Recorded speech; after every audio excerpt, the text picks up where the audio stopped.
Every wall has a lot of secrets behind its existence. So beyond the wall, my projection mapping presentation was the show which takes us through these hidden stories by a journey through the space and time in the facade of Rochester Cathedral. Actually, I was thinking there by using a number of passive themes presentations such as light and how I use the light in the third dimension and to take the viewer in an immersive experience. Also, I mentioned there in a specific part in my presentation the vines and flames and how I relate them to a specific kind of music. Actually, I was thinking there to relate these shows to the memory of the viewer.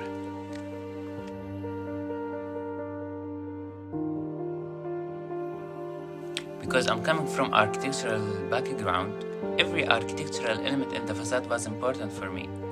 Because by the element itself, you can tell a story to the audience by making them deal with these elements by their actions.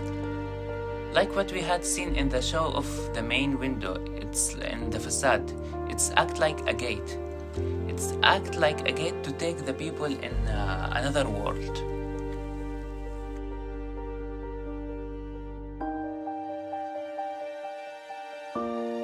What's interesting to me about projection mapping is creating a kind of relationship between the physical experience and your body and the artwork itself. And actually I was thinking about how can I make the people deal with the facade by reintroduce or represent the elements of or the architectural elements in the facade and to relate the audience the place itself by bringing something from the past to the present. For example, when I mentioned Pikachu in my show, it's not like to make the people laughing actually. I was thinking about to enhance this thing from the memory of every one of us.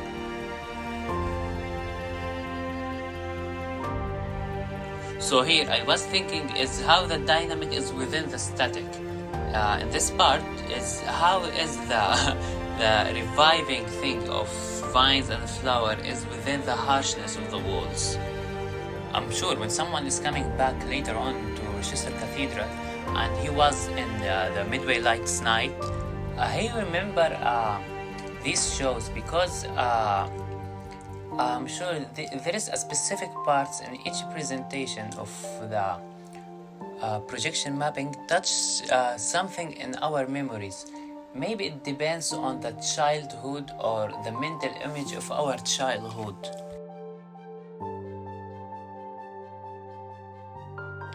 These kinds of projects is very challenging because you need to focus on many aspects. For example, you need to think at the beginning in the audience in which kinds of shows they will gonna perceive.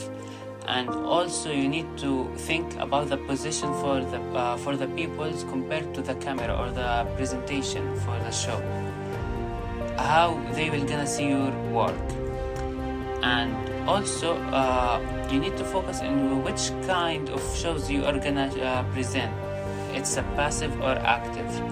And lastly, you should take in consider the facade itself by thinking on the ratio of the solid and void for the facade and the real material, if it is a light or a dark, and the transparency of the glass.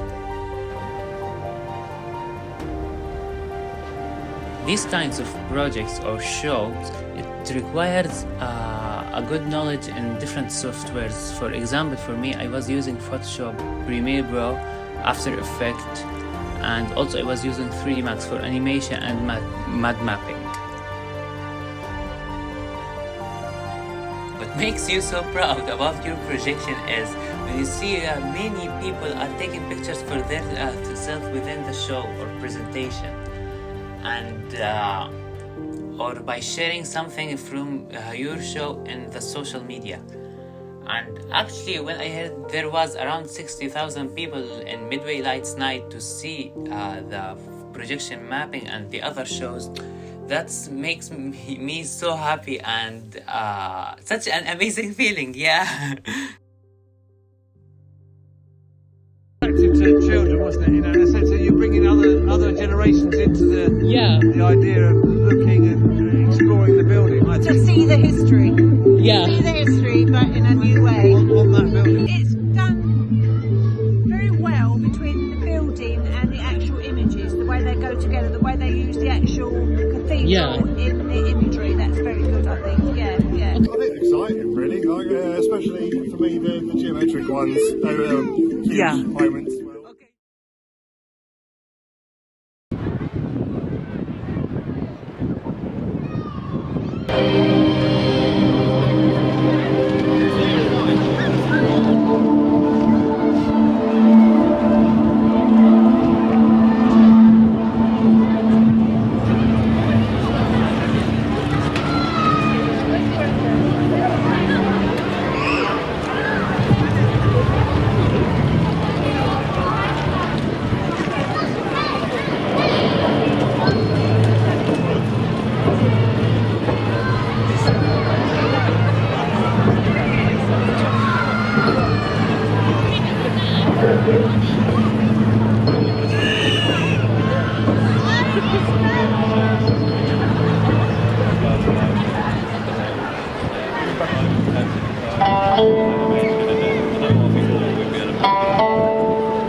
Stretching it.